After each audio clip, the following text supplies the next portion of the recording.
여러분 안녕하십니까? 토요일 아침 전주 MBC 뉴스투데이입니다. 14년간 결정되지 못하고 지역 간 갈등만 반복해온 동학농민혁명 기념일이 마침내 어제 정해졌습니다. 기념일은 정읍 황토현 전승일 5월 11일입니다. 선정위원들은 만장일치 합의 방식으로 기념일을 정했고 탈락했던 지역은 수용하는 분위기입니다. 먼저 이경희 기자가 보도합니다. 동학농민혁명 기념일 제정위원회는 정읍 황토현 전승일인 5월 11일을 국가기념일로 결정했습니다. 황토현 전승일은 동학농민군과 광군이 정읍 황토현 일대에서 최초로 전투를 벌여 농민군이 대승을 거둔 날로 이를 계기로 혁명의 열기가 크게 달아올랐습니다.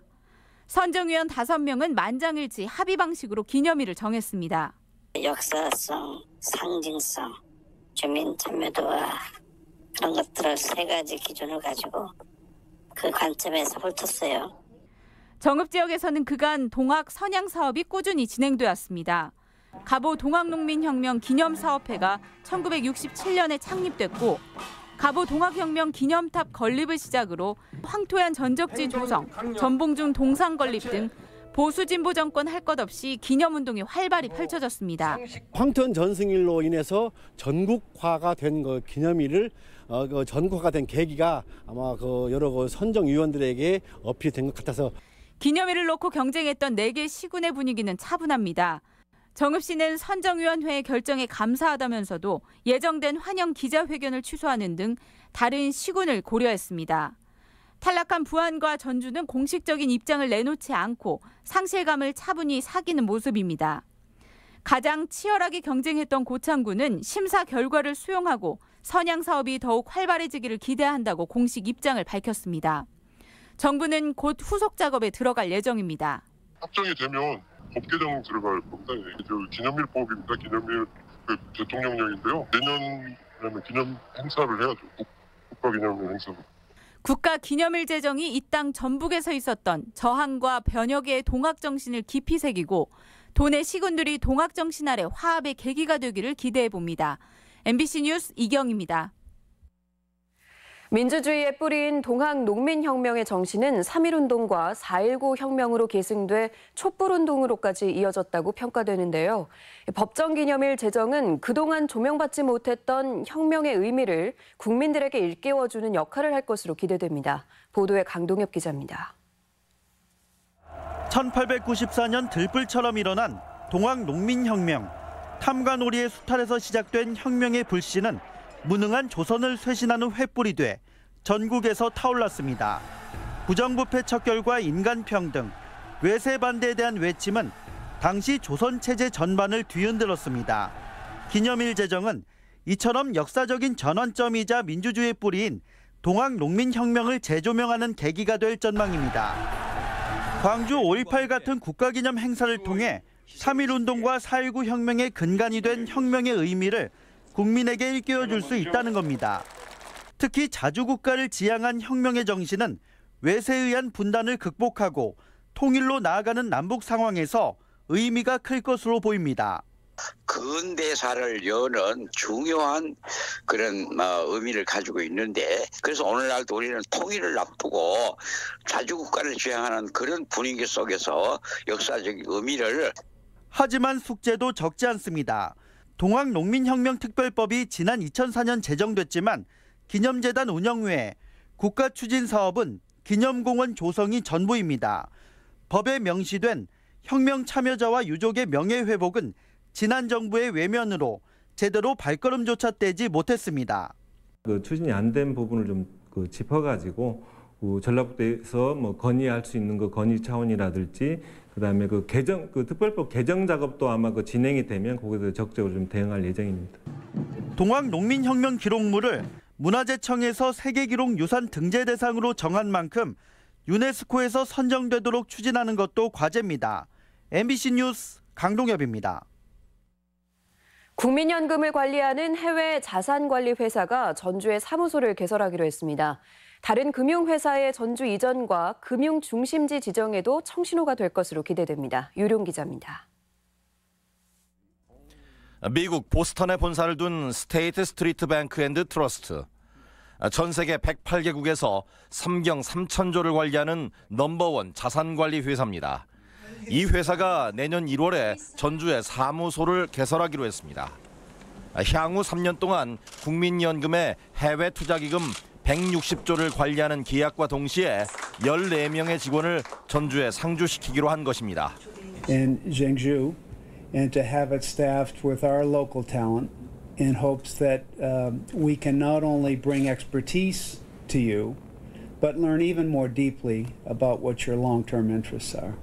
전주 사무소는 관리기금의 결제와 회계, 세무 업무뿐 아니라 기금을 재위탁한 투자회사 관리 등의 업무를 진행할 예정입니다. 내년 1월 7일부로 191조의 국민연금 해외 투자기금을 나누어 맡게 된 세계 2위 미국 뉴욕의 BNY 멜론 역시 전주의 사무소 개설을 추진하고 있습니다. 다른 국내외 금융기관의 전주 브랜치 개소의 물꼬를 트는 의미 있는 첫 발걸음이 될 것입니다. 3년 단위로 갱신되는 위수탁 계약과 함께 전주 사무소 개설이 현실화되면서 향후 국내외 자산관리회사의 추가 이전도 가능할 전망입니다.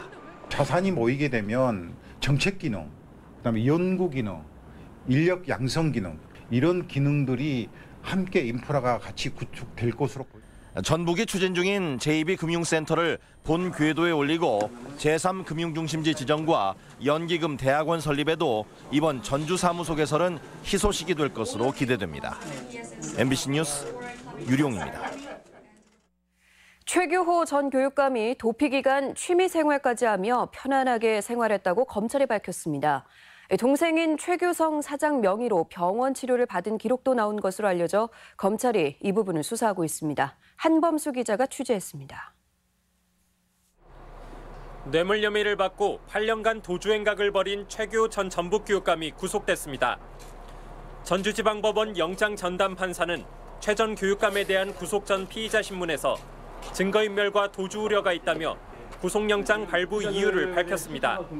최 전 교육감은 지난 2008년 김제 스파일스 골프장을 9홀에서 18홀로 확장하는 과정에서 교육청 부지를 매각하는 데 편의를 제공하고 3억 원을 받아 챙긴 혐의를 받고 있습니다. 한편 검찰은 최 전 교육감이 도피하는 동안 편안하게 생활했다고 밝혔습니다. 2010년 도주한 뒤 2012년부터 인천에 있는 20평대 아파트에서 취미생활까지 즐기며 살아왔다고 검찰은 전했습니다. 특히 만성질환이 있던 최 전 교육감은 병원 치료 과정에서 동생인 최규성 농어촌공사 사장의 명의를 빌려 진료와 처방을 받은 것으로 알려졌습니다. 검찰은 최규성 사장이 이 같은 사실을 알았거나 도피를 적극 도운 정황이 있는지에 대해 면밀히 수사하고 있습니다. 최 사장이 형의 도피에 도움을 줬다 해도 칭족 특례로 처벌받진 않지만 제3자를 시켜 도피를 돕게 했다면 범인 도피 교사 혐의가 적용될 수도 있습니다.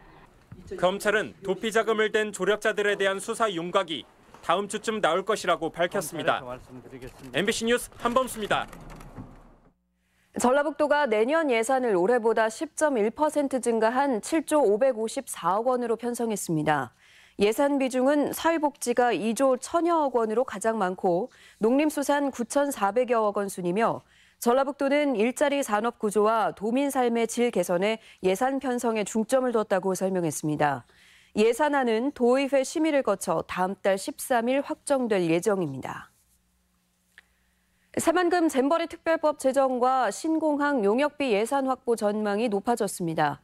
전라북도는 세계 스카우트 잼버리의 성공 개최를 지원하기 위해 발의된 특별법이 지난 목요일 국회 법안심사 소위를 통과해 법 제정을 통한 차질 없는 대회 준비에 계기를 마련했다고 평가했습니다.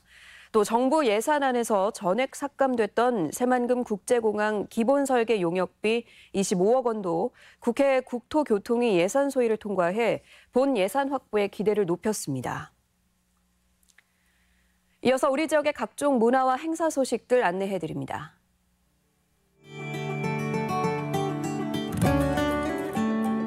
독도를 주제로 한 음악회가 오늘 익산 예술의 전당에서 열립니다. 호남 오페라단이 오늘 군산 예술의 전당에서 푸치니의 오페라 토스카를 공연합니다. 현대 무용의 진수를 볼 수 있는 댄스 드라마가 오늘 부안예술회관에서 펼쳐집니다.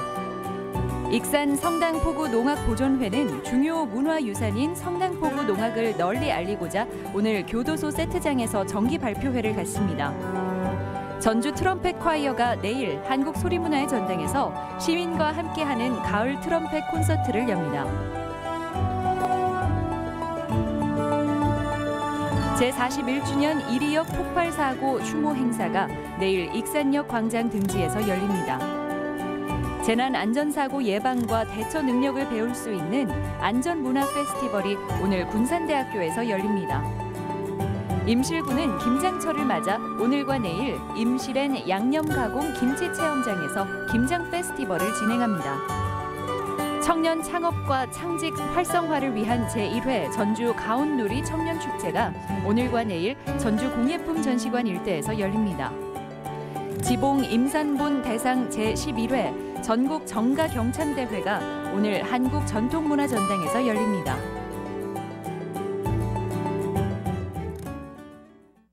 끝으로 날씨 전해드립니다. 전라북도 지역은 오늘 대체로 맑겠지만 미세먼지 농도가 높아 외출 시 주의가 필요합니다. 미세먼지 농도는 보통이지만 초미세먼지는 나쁨 수준을 보이겠습니다. 다음 지역별 최고 기온입니다. 전주 18도, 완주 18도, 익산 18도, 동북권은 무주 17도, 진안 16도, 장수 16도, 서해안권은 군산 17도, 부안 18도, 고창 18도 등을 기록하겠습니다. 바다의 물결은 서해남부 앞바다에서 0.5에서 1m, 먼바다에서 2m로 일겠습니다. 이상으로 전주 MBC 뉴스투데이 마칩니다. 좋은 하루 보내세요. 고맙습니다.